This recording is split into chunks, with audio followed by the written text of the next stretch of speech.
Welcome back, everybody. My name's Tom Cook. I'm a film professor here at Keene State College, and we'd like to welcome you to our second to last in our series on career development in film and video.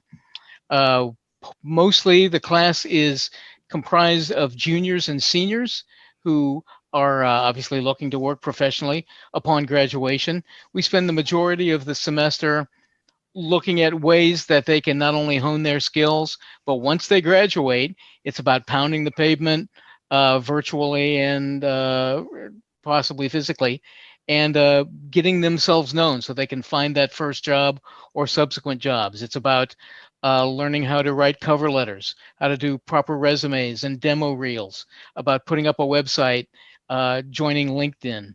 And it's learning these skills that will help them, for want of a better term, sell themselves upon graduation.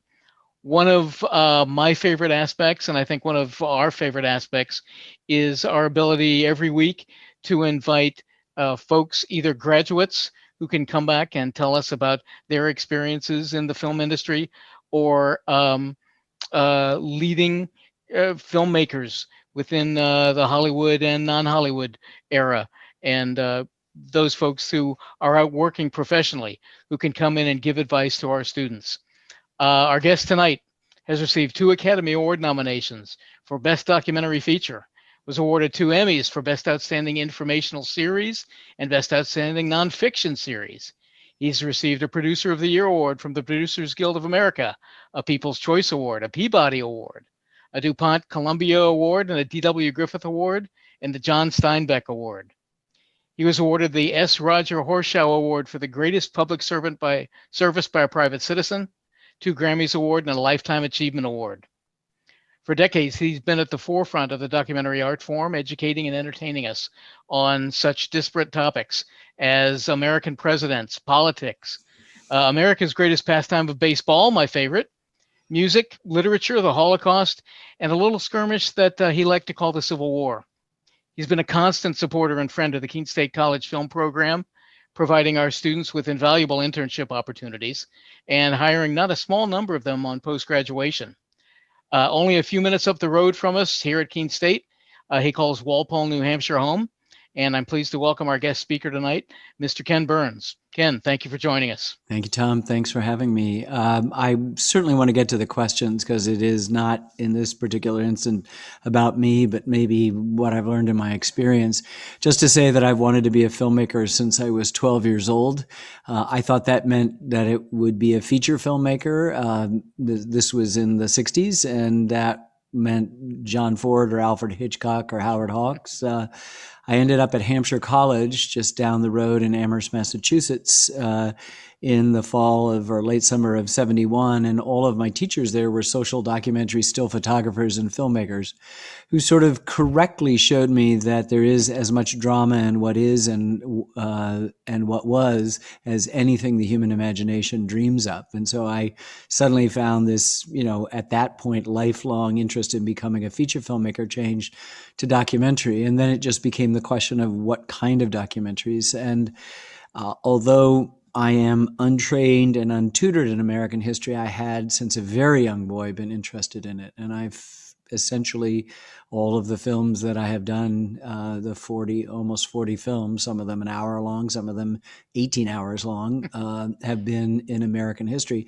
I've kind of made the same film over and over again. I compliment you for saying diverse set, but I think each film asks the same question: who are we? Who are those complicated people who call themselves Americans or like to call themselves Americans? And what does an investigation of the past in any particular subject suggest, not only about those past events, but where we are now and where we may be going? So in a funny way, as distant as the subject matter seems, they seem extremely contemporary at the same time. We like to say that history repeats itself. It never, ever has. Mark Twain is supposed to have said history doesn't repeat itself, but it rhymes. And if that's the case, then you're looking for those themes and motifs that recur in human behavior that produce events that seem similar. And it makes the past an extraordinarily interesting teacher, but also for me, as a filmmaker, just the area in which I work. It's the vineyards in which I tramp. You know, the word history is mostly made up of the word story plus hi. So hi, I'm happy to be with you this evening, and would love to answer your questions about, you know, how I did it. I'll tell you one thing is that I have never used the word career um, in any way, shape, or form. I had the great good fortune to work with the first poet laureate of the United States, the great novelist and poet Robert Penn Warren. And he looked at me one day early on in my relationship, in my tutelage, and he said, "Careerism is death." And he just scared the hell out of me. And so I've only referred to what I've done or the arc of it as my professional life. And that's an important distinction. I don't mean anyone else has to follow that. I understand the word career. We can talk about it in that respect tonight. But career often suggests being stuck in a rut or doing what others expect you to do in that particular field. And what I know about my field is that the people who've practiced in it, who are able to make a living in it, have all arrived in the documentary form from completely unique and different backgrounds. Now, if you want to be a doctor or a lawyer or even a Hollywood filmmaker, there's a real set of things you need to be doing in order to do that. But I think the successful documentary filmmaker is necessarily sui generis of their own imagination, and they come at it in different ways. So there's definitely not a career path as much as there is a struggle to discover what you're really supposed to be doing. So with those daunting words, I'm happy to try to answer questions. Well, I have to certainly, not that I'm going to ever disagree with you, but have to say that in many respects, that's my thrust in trying to teach my students. Uh, Obviously, my job, I see my responsibility is giving them the skills and the work ethic and attitude to get work when they get out. But how great it could be, and it sounds like you uh, fell into it exactly what I hope for them, is to be able to do something that can support them but that they love to do Right, uh, uh, exactly. professionally. I'm going to ask my first question for you, and then I'll turn it over. But um, you're welcome to be as humble as you would like.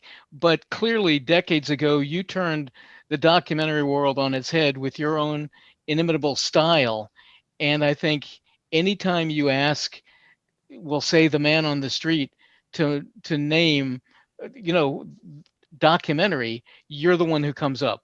Why do you think your particular style has hit it so well with the public? Well, I think that documentaries have had a unique role in the history of film. For one thing, it was the first things we saw. People paid money to look at a train coming into a station, paid money to watch leaves rustling on a tree in Paris, and were just stunned, or watching factory workers come out. And the theatrical aspect of the late 19th century sort of captured that. And so we tend to focus on Georges Méliès and A Trip to the Moon and the dramatic, manipulative aspects, and not the Lumiere brothers, who were interested in just showing life as it was. But more often in the last half century, documentaries have been tools of kind of political agency, of the moment, of advocacy of some particular point of view. I certainly have a point of view, but I was interested in telling stories. I really felt that you could apply a feature film sensibility, mentality to the way you made documentary films, that the laws of storytelling are the same for Steven Spielberg and for me. And he happens to be a friend, and we talk about this all the time. And it's true. He can make stuff up. I can't. But the laws of how you tell stories are the same. And that means that I felt obligated to reach a large number of people.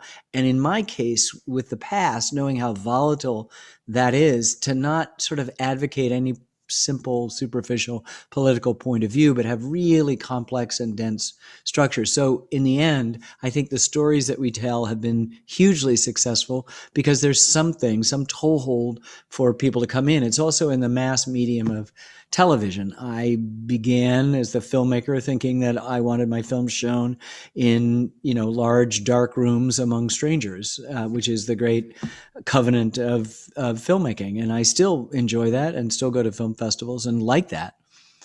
But very early on my first film, I discovered that the only people who were interested in funding it was hugely labor intensive, taking place over many, many years and eating up a lot of resources, were humanities groups, both state Mhm. and national. And all of them, along with some of the foundations that were also potentially interested in funding, said you had to give it, as I have always done, my films to PBS. And so Wow. I made Okay. these films. And instead of having a few hundred people at a film festivals, instead of having a few thousand people in limited theatrical distribution, instead of having perhaps tens of thousands of people in a cable release, there's tens of millions of people who watch the films. And that, I think we're good filmmakers. And it's definitely a we. It isn't just me. There's an enormous amount of people, including Keene State graduates, who help us make our films and make them better. But I think that in addition to being good filmmakers, we happen to be lucky to work PBS, and that's got a big responsibility. The PBS stands for the Public Broadcasting, not system, but service. Mhm. And I'm very much into the word public, and I'm very much into the word service. And so while I've had lucrative offers to go to premium cable channels and to streaming services, I would prefer public television. It's the fifth or sixth largest network. It gets huge amounts of, of people, and it's a kind of cradle to grave place that's helping our kids learn, doing distance learning, doing, some of the best drama, some of the best science, certainly the best science and nature, Wow. public affairs. I don't think there's a better program in the history of television than Frontline. So I'm proud that they'll have me as part of their family. Oh, and you're certainly one of their hallmarks. Um, Turn it over to the class then. That's what kind of it's all about. Dylan, I believe you had our first question for Ken. Yeah, I'm curious. How do you pick your subjects for your documentaries? Like, what's the process in that? I wish I could tell you something, really intelligent and thoughtful. The glib answer is to say that I don't pick them, they pick me. And in a way, that's true. I'm a storyteller. I'm not a historian. I am not. The last time I took an American history class was in 11th grade. The only history class I took in all of college was Russian history. So you're looking at someone who spent the last 45 years since I graduated from college, 45 and a half years doing American history. Even back into college, I was doing American history things. And so I'm just drawn to stories. And right now, I've been working for the last 2 decades on 10-year plans. I've got so many projects going. I'm working on 8 projects right now. Now, if any filmmaker tells you that, they're lying. They might have 8 ideas, they might have things in development. We have 8 underway. They're in the editing room, they're in the finishing stages, they're early in the editing room, we're shooting, whatever it is. It's complicated because I'm drawn to stories. So in a sense, I follow my own instincts about what it is. There's no market studies. There's no, oh, this will make money, this won't make money. You just pick it because it's a good story. And sometimes in the course of working on one film, something intersects with it and you get drawn to that. And I think that's one of the things I feel so blessed about. I live in Walpole and have for 41 plus years. I was in New York City and I could not pay the $275 a month for a fifth floor walk up in what is now Chelsea, a very Tony neighborhood pre COVID. And got very anxious that the film I was working on, I had a lot of the footage shot, but that I'd put it up on a shelf, get a real job that would pay the rent, and I'd wake up 20 years later having not done that film. And so I moved up to the house I'm living in now, in Walpole, and that's the best professional decision I ever made. and maybe the staying here. The first film that I made was nominated for an Academy Award, which is a pretty fortunate thing for your first film. And everybody said, you're moving back to New York, you're coming to LA. I said, no, I'm staying here. And a lot of it has to do with how extraordinary northern New England is, how much this way of life works, but also the amount of solitude and incredible labor intensity to the historical process that we have to have. It's just makes sense. And I'd rather have somebody who's thinking about giving me money, and it's all grant funded. It's not, nobody invests in our film.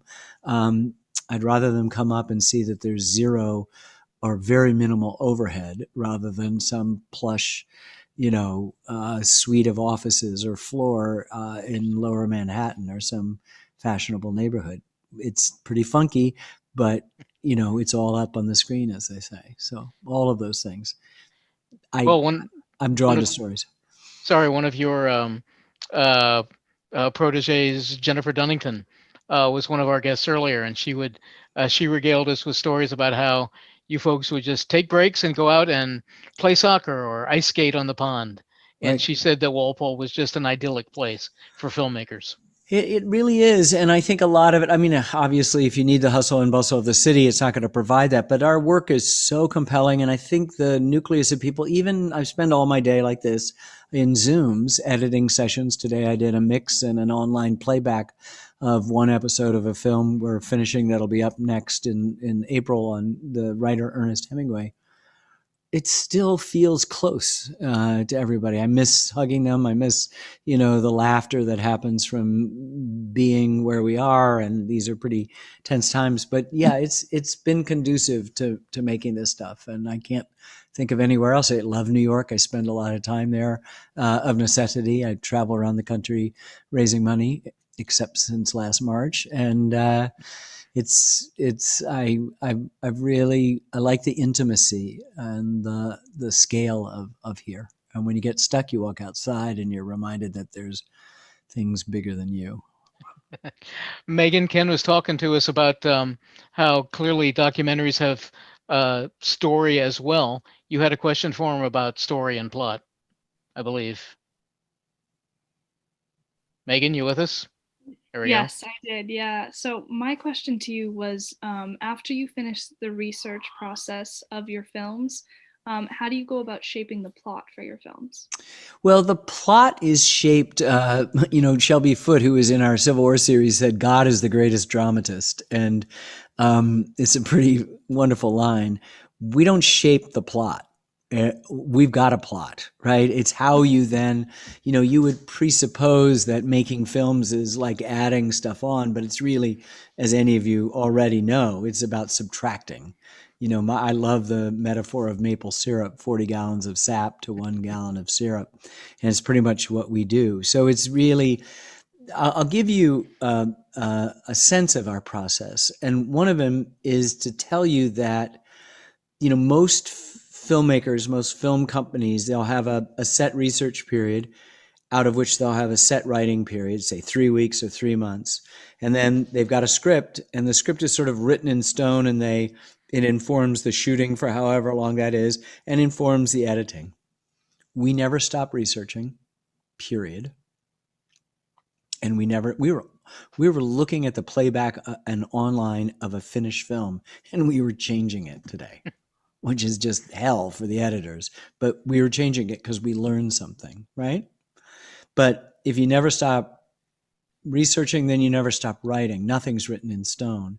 And it permits you to go out and film with an interest in what you're drawn to visually. And at the same time, you're collecting research and script stuff that is based on stories you want to tell in that regard and how they interrelate. And then it all comes together in editing, and it's a much longer process, but it permits a kind of deep dive. And we all know what it's like to have the things just floating on the surface, and what it's like to really have resonance, where there's undertow, where there's complication. I also think it's been important for me because I've chosen to work in American history the way a painter might choose to work in oil as opposed to watercolor, or choose to do still lifes as opposed to landscapes. I've chosen American history because of the depth and the resonance of those stories. And so from the very beginning, I've been lucky enough to be telling stories that are now just beginning to come out. It's been part of Me Too or Black Lives Matter or other things. Because if you penetrate American history and you're not just regurgitating somebody's mythological view, then you've got a very complicated story that you have to tell. And I like to say that I've been making films about the U.S. for more than 40 years, but I've also been making films about us. That is to say, the two-letter lowercase plural pronoun and all the intimacy of that compared to the majesty and the complexity and the contradiction and the controversy of the United States. That's been my beat. And so it isn't so much imposing that plot as it is discovering what story needs to be told, what you bring to that, your baggage, your biases, your interests and inclinations, and how you reconcile that along with the people that you work with. So it's a very complicated process and impossible to sort of stamp out like a widget. I mean, one of the reasons that I'm not in Hollywood is that one of my professors back in 1971 said, they call it the industry. And the apparent thing was, what kind of films do you want to make? Industrials, right? You want to participate in a system that is, turning out things. There are a few people like Steven and others that make extraordinary films in the context of that, but most of the people are cogs in a machine. And I wanted to have some control over my ability to choose, Dylan, what I wanted to do, and my ability to not have to apologize to you in a conversation saying, well, that film would have been better if they let me use this person or they let me do that. If you don't like any of my films, it's all my fault. Right? I mean, that's the other way of putting it. It's all my fault. And I feel I am so happy to be sitting here with you this evening, being able to say that after 41 years, every film that we've done is a director's cut, right? Is there one that, and you mentioned, and clearly for those of us who are familiar with your work, there is a very clear through line of that touches all of your subjects. Is there one that's particularly near and dear to your heart? Subject of a film or through line? Subject of the film. I love them all. They're like my kids. I mean, you people mentioned the Civil War and the First Breath, the Vietnam War, most recently, country music, which is a big, the Roosevelts, the big series that we've done. But I made a film on the celibate religious sect, the Shakers. The Brooklyn Bridge was my first film. I made a film on the Statue of Liberty, on Elizabeth Cady Stanton. I mean, there's nearly 40 films. Some of them are an hour long and some of them are, as I said, 18 and a half hours long. No, I am drawn to that whole notion of the U.S. and us. As I was promoting the country music film in the summer of 19, which now, of course, seems to all of us like thousands of years ago, I realized that there's only us. There's no them. And that was an important revelation, that we all are about distinctions, about the other, left, right, young, old, gay, straight, rich, poor, black, white, whatever it might be. We make these distinctions, and they're so superficial that for me, I think I'm interested in the evergreen theme of freedom. That is to say, the tension that happens there, because when we speak about freedom, we give it a kind of lip service and don't really understand. There's a huge tension. We see it just in the stupidity of people over the wearing of masks, right? I mean, there's a personal freedom, what I want, and a collective thing, what we need.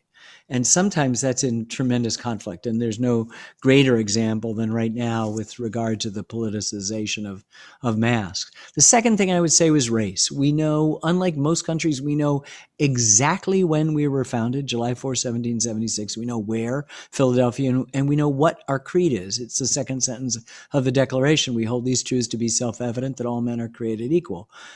I'm not even a third of the way through that sentence, and I have to stop because the guy who wrote that owned more than 200 human beings. He didn't see the hypocrisy, didn't see the contradiction, and more importantly, didn't see fit in his lifetime to free any of those individuals and set in motion what historians call our original sin, the idea that you can promote yourself to the world as this champion of individual liberties. And as we know from current events, that has not been extended to all people in any way, shape, or form. So a good deal of my films, I can count on the fingers of one hand, the films that aren't dealing sort of very directly with race. Not because I'm looking for it, but because if you're going to do anything more than a superficial version of American history, you're going to run into it. African American history we put into February, which is our coldest and shortest month. And it ought to be every single day because that's us and the U.S. Right. Amy, you got a question for Ken? I do. So what do you think would be the most demanding or challenging project you think that you've done so far? I think the Vietnam War was, I don't think I could have done it any earlier. It was so complicated and was co-directed by my longtime collaborator, Lynn Novick. Every film I made was hard. Doing the Brooklyn Bridge film was really, really hard. It was the first one. I was reinventing a wheel or inventing the wheel or whatever it was. And I edited it in a little cabin right over there. I get up every morning at 6 o'clock and fill a potbelly stove with wood, and it would glow red, and it would barely heat up the cabin, and the film would break because it was so cold. And we just figured out how to make a film. That seems, in retrospect, incredibly difficult. The Civil War was traumatic to do, and there hasn't been anything that's been easy. And I think the most moving parts in terms of complication would probably be the Vietnam thing. But it doesn't mean that doing jazz or country music, in which music is always background, and here it's background and middle ground and foreground and hyperground, if you're dissecting a piece of music, can be really complicated, like playing three-dimensional chess. And sometimes every film is a million problems. A million, literally. Maybe it's 5 million. But I don't see the problems, I don't see the word problem as pejorative. I see it as something you're meant to overcome. Friction, the necessary byproduct of exertion, right? It just, inertia says that an object not in motion, it will stay not in motion. And so you've got to push something alive. And so it's not so much a particular project, but parts of particular projects at different times in the process can be so hard. And also the same things that are hard and difficult are the most rewarding, right? I mean, the easy stuff's just the easy stuff.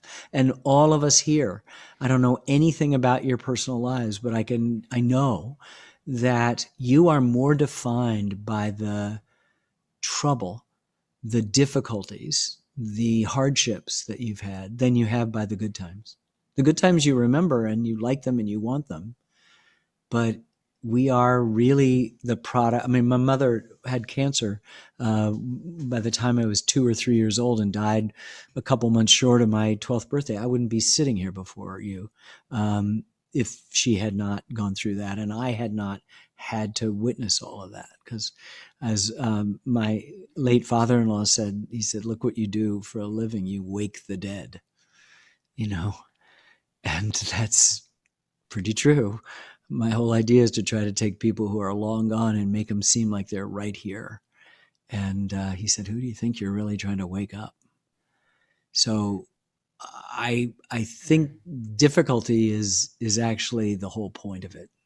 Friction, you learn the most about yourself. Great. Colleen? Yeah, so my first question that I actually wanted to ask you is, what is your process as a documentary director when you go through a film, after you get through the research stage and just going through the film itself? Well, as I said, there's no research stage. We're always researching and we're always writing. So there's really just that decision that you've got a critical mass of stuff, you can begin writing. Critical mass of writing, you can begin editing. We're already shooting from the very beginning. And whenever you see a talking head in our film, and our films are filled with talking heads, it's not because anybody said we need a talking head to get us from, sentence 1 of paragraph 2 on page 7 of episode 6. I've never asked a question like that, Oh, that's great. Can you do that shorter? Oh, that's great. Could you end it the way you did the first time? You just go and ask questions. And then if they turn up in their film, they're kind of a happy accident. They fit. They brought a kind of energy at a time. And so the process is really, as I said before, one of winnowing. So we will write something, we'll read it a few times, submit it to historians. They'll make criticisms, we'll rewrite. Then I'll read it as the scratch narrator. And other people in the company will read the first person voices, something that I kind of pioneered, the use of not just the third person narrator, but first person voices reading diaries and letters and things like that, if they're there in that film. Or we're putting in talking heads, and we do what's called a blind assembly. We don't put any pictures in. We listen to it almost as a radio play, and the only thing we see would be the talking heads. And then after 2 or 3 blind assemblies in which we're hearing the story and shaping it, and that really goes, Megan, to your question, about what you're looking for. It begins to tell you begin to tell it what you need. You learn more material, you're adding. Some other people are saying, no, your emphasis is wrong. And you go, well, we're sticking with that, or you're right, we need to make these adjustments. And then we start adding picture. And then we've got an assembly. We've got another picture pass. We've got, I guess, a rough cut. We got another picture pass. We have a fine cut. Then my voice gets swapped out for the narrator, who doesn't narrate to picture. He narrates to meaning, with me directing in a dark room. Don't really want him to see it, or her, and they don't see it, and then we have to re-edit to their cadence and their rhythm, and hope that the meaning is the same. In most cases it's better than mine. In some cases it's not as good, and it changes the vibe of the film or parts of the film in interesting ways. So I think the thing I'm trying to say, Colleen, is that it may be super important just to be open in this process, to be corrigible to the end, to not make a decision about something. And everything wants to decide. The moralist in us wants to say good or bad about something, but sometimes you got to hold these things in tension for as long as you can. And I've found that the art of directing or filmmaking is really one of indirection and sometimes indecision. I'm very decisive. Every day I'll tell you, oh, well, no, do it this way. But I am the first person the next morning to say, that was the stupidest thing ever. Let's do it this way. And when things look really bad, I have the optimism of a kid. I just go, oh yeah, I know what to do. And it may or may not work, but it's just kind of pushing forward. That's the process. And so if you see each film as practice, so like, it's hard to describe to you, and you'll get it as soon as you do it, which is you see them as a finished film. Tom is listing my resume, and I go, yeah, right. But each one of these is just an opportunity to practice, right? And at some point you go, okay, we can't work on this anymore. It's done. And then it becomes your film. And we're just back to practicing. And if you've got 8 films working at once, I spent this morning on one film, spent the afternoon on Hemingway. I'm going to spend this evening after we're done on yet another film. And I'll be reading before I go to bed about something else that we're working on. So that's kind of how it goes. It's just greed for the ability to practice. And they're kind of arbitrary when you say, okay, done, that one's done. Yes, we made a film. It came out in 1990 called The Civil War. It's 9 episodes and it's 11 and a half hours. And you go, yeah, and you can go back and look at it and see it as a thing. It was designed to be a thing, but it's part of a larger continuum. So what I'm hoping by my prefacing about no careerism is that the combination of that attitude plus this open process permits you to feel like everything you're doing is in service of the progress of your life. Emerson, did you guys ever forced to read Emerson's essay on self-reliance? You should read it. It's really good. Yes, you did, right? At one point, he has this word I'd never seen before called inly. He said, do only that which inly rejoices. That's the greatest thing I've ever heard. We all know what that means, inly. And self-reliance is a kind of psychological declaration of independence. I'm not going to be tied to you, lover, parent, sibling, friend, whatever it might be. But I am going to be of myself, and that makes me a better lover and child and sibling and friend. And it's a wonderful essay, and I take it from that. And my wish for all of you, besides whatever specifics you think you can pry out of me, would be that you end up doing only that which inly rejoices. You've given us a lot of examples of how many irons you tend to have in the fire at any one time. What does Ken Burns do in his copious free time to relax or? This guy and we do a lot of walking and a lot of thinking. Okay. Really, most of it is done pretty early in the morning, 3 or 4 miles every day, rain or shine. He doesn't like the rain part. I've got the umbrella. He doesn't. But we spend a lot of time together. I do the New York Times crossword puzzle every day and have for about 30 years.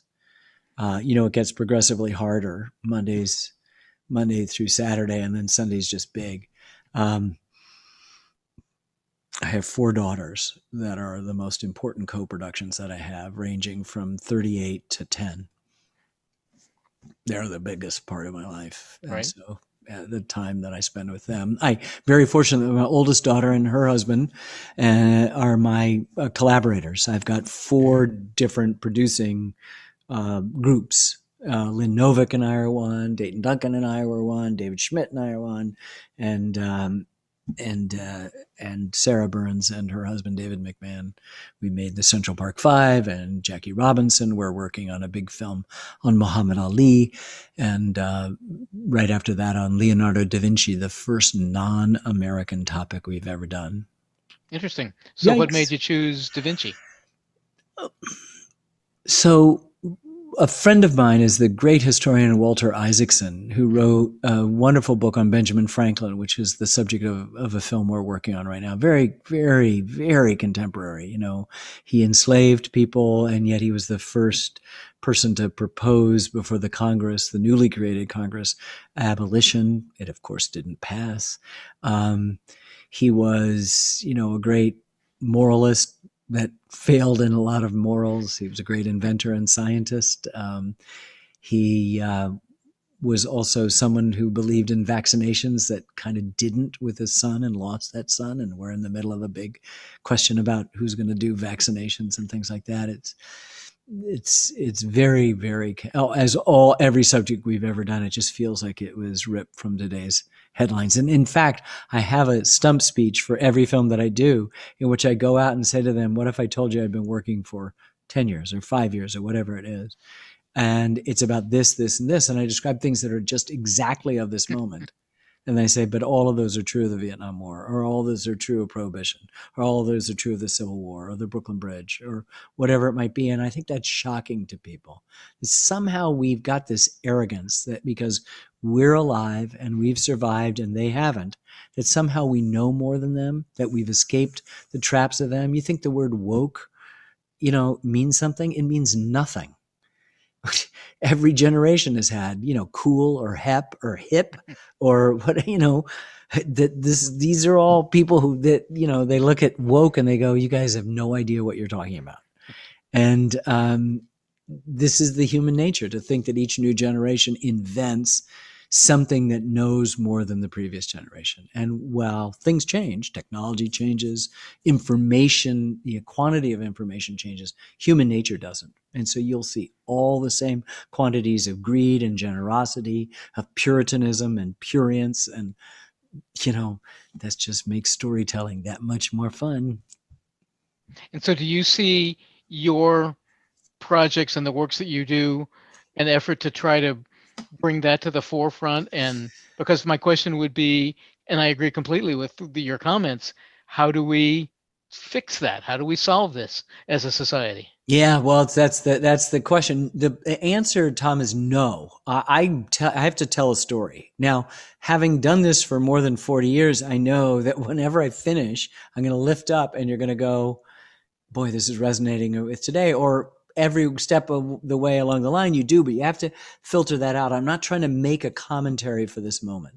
I'm not, so my Vietnam film came out. I'll play this with you for one pass.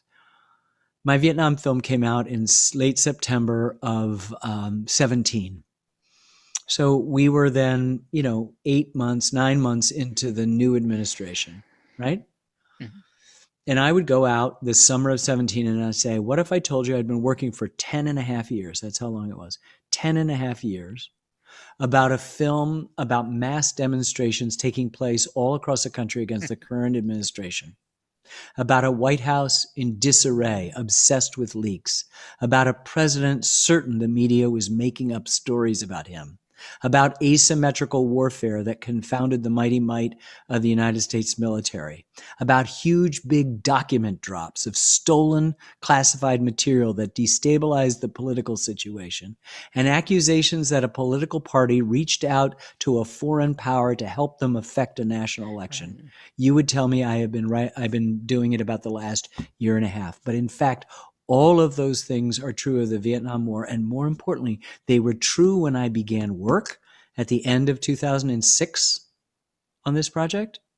And they were true when we finished the editorial work in December of 2015, 1 month before the Iowa caucuses, out of which Donald Trump was not supposed to emerge. And I promise you I can take any project and do that. But never once did I put my thumb on the scale of the storytelling because it was a contemporary thing. Good. Michael, you got a question for us? Or for Ken, at least. Yeah.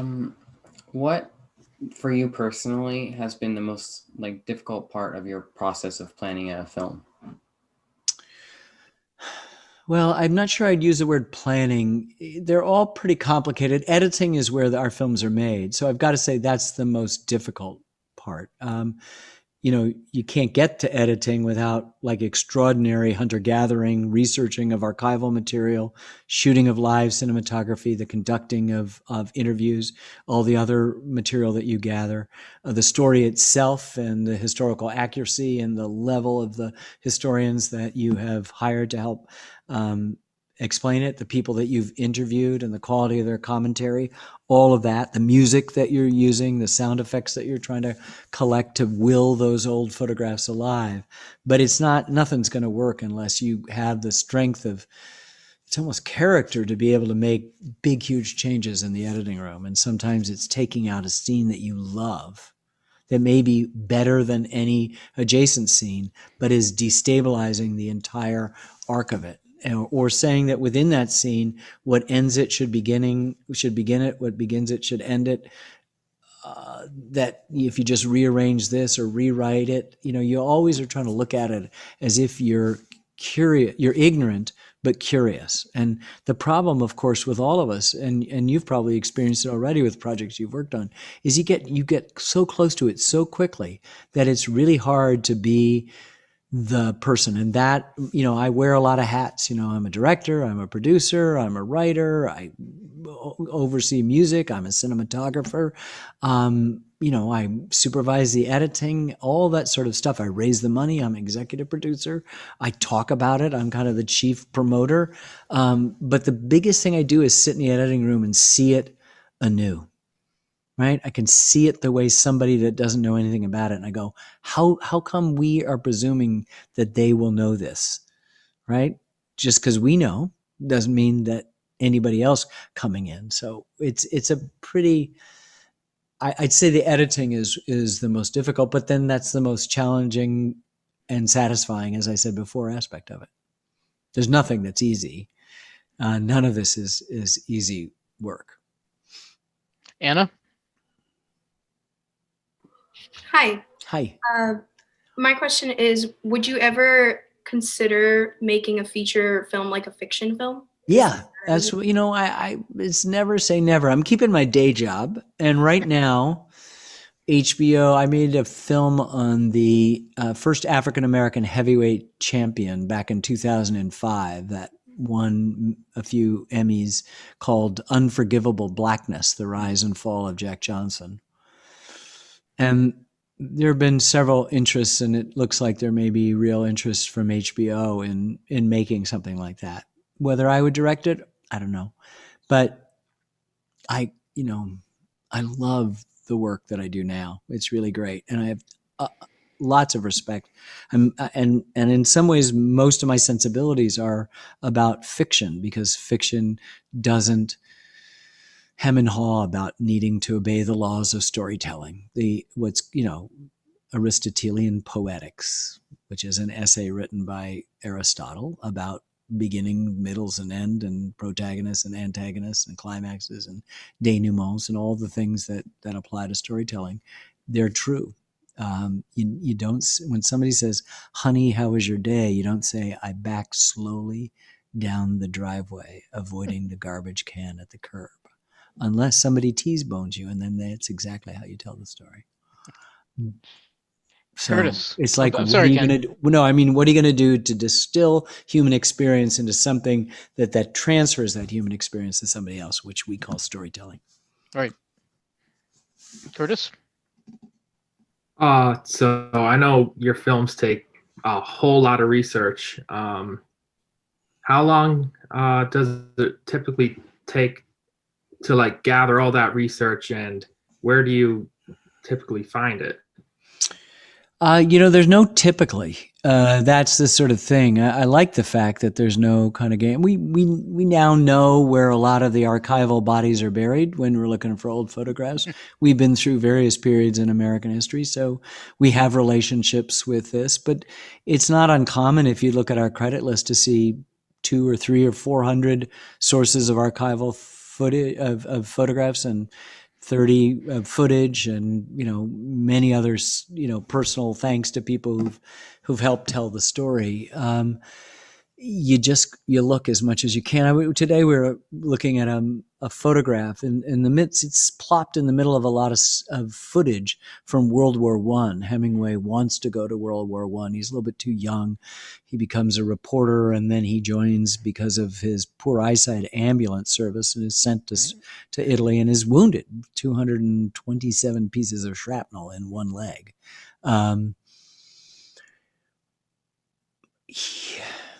There's a photograph of men, 3 or 4 of them, standing on what looks like a kind of plank bridge over a muddy no man's land, and all the trees are completely denuded. It is an extraordinarily beautiful photograph. And we just had to stop, and I had to tell Salima El Alamein, who's our head research of photographs on this particular project.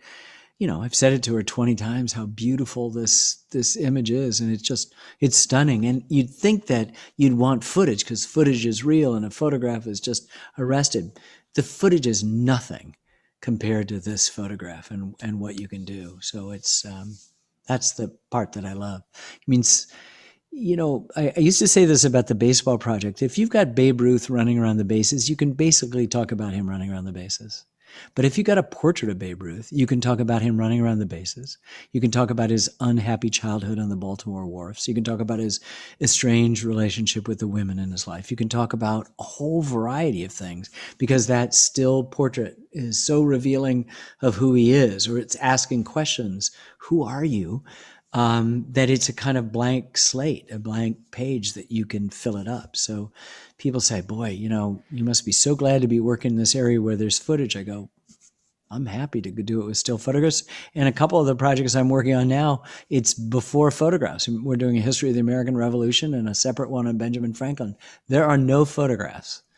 And there's no film footage. So we're having to figure out, as we've had to in previous films like Thomas Jefferson or the Shakers or Lewis and Clark, how you tell stories in a different way.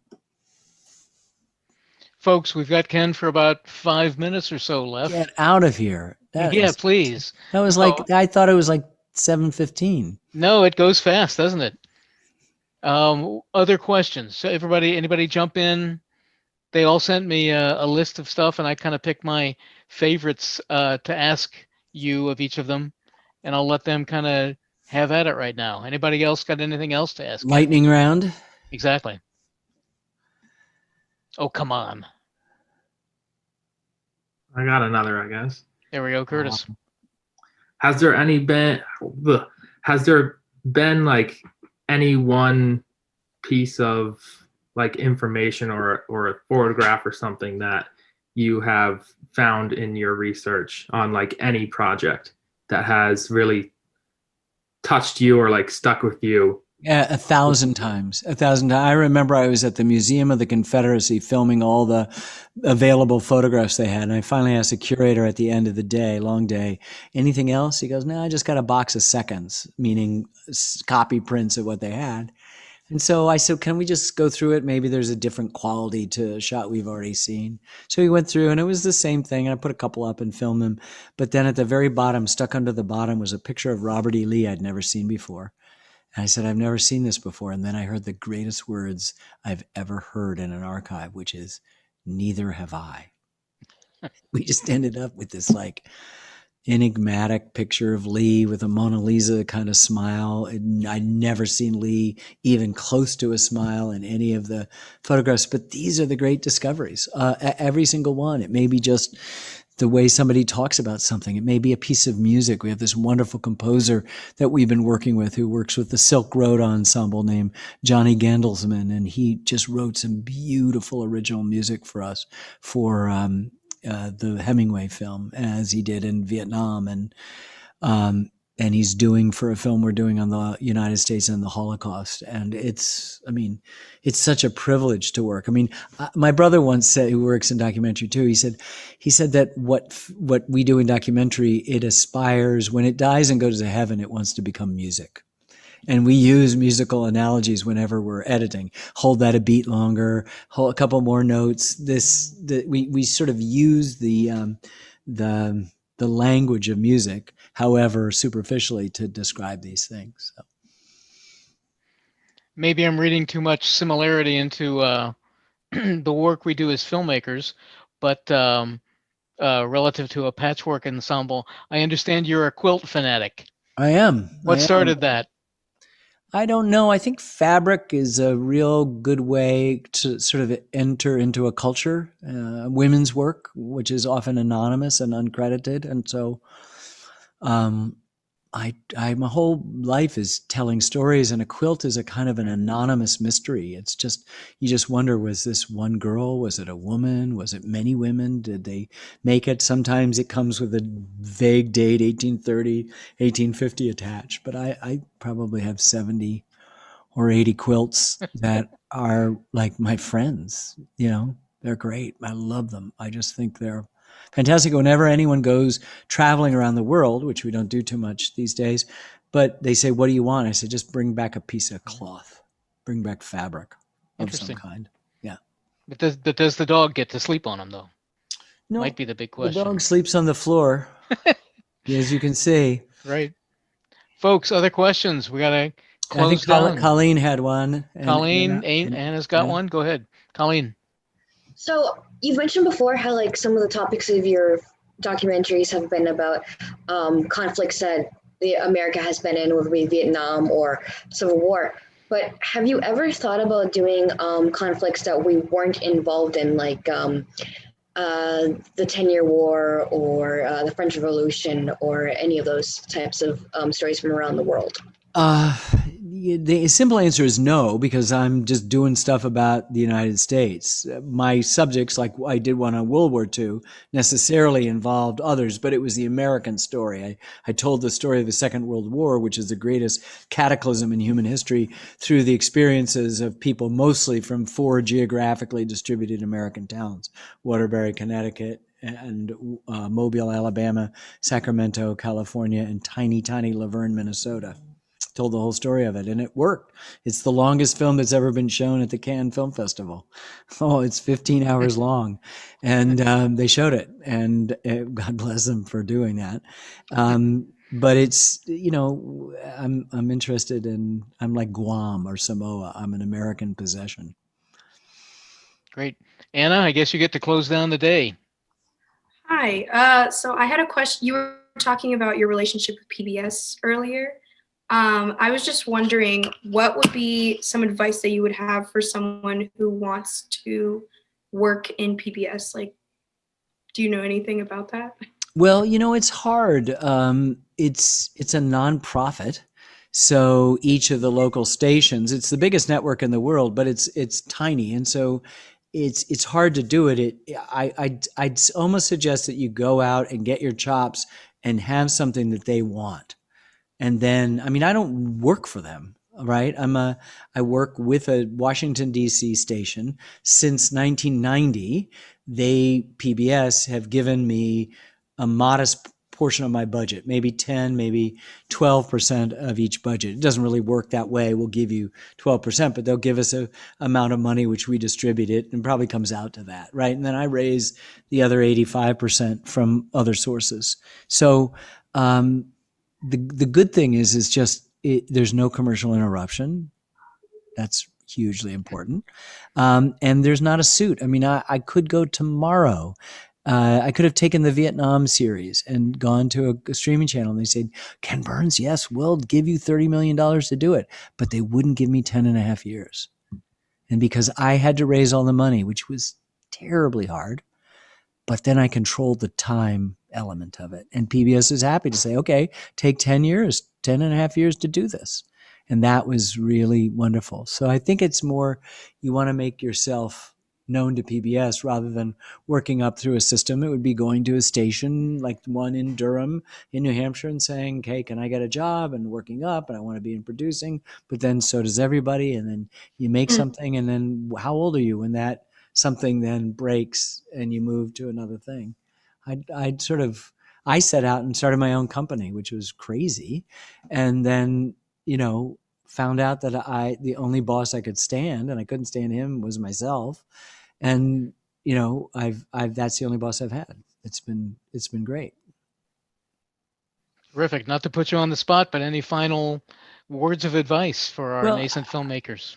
I think it's just that the first one is, as I said, there's no career path, and that it takes a kind of Socratic honesty, like knowing who you are. Who am I? And there's no shame in saying, boy, I've been doing this film thing for a long time, but you know what? I don't really think I have something to say. I'm very, very lucky. I not only knew I had something to say, I figured out what area it was going to be in, and I've been lucky, just so lucky.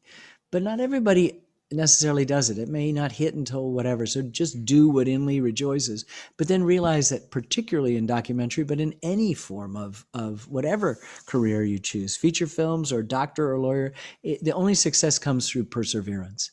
It's meeting the inevitable resistance and overcoming it. I had on my desk 2 3-ring binders, each about 4 inches thick, filled with rejection letters from my first film, The Brooklyn Bridge. Dear Mr. Burns, we are so happy you shared with us your interesting project. Unfortunately, they all, it was like, and I just kept pushing through that, right? Disappointment after disappointment after disappointment. And they stayed on my desk for the longest time, just to kind of remind me that it doesn't come easy, ever. Still doesn't.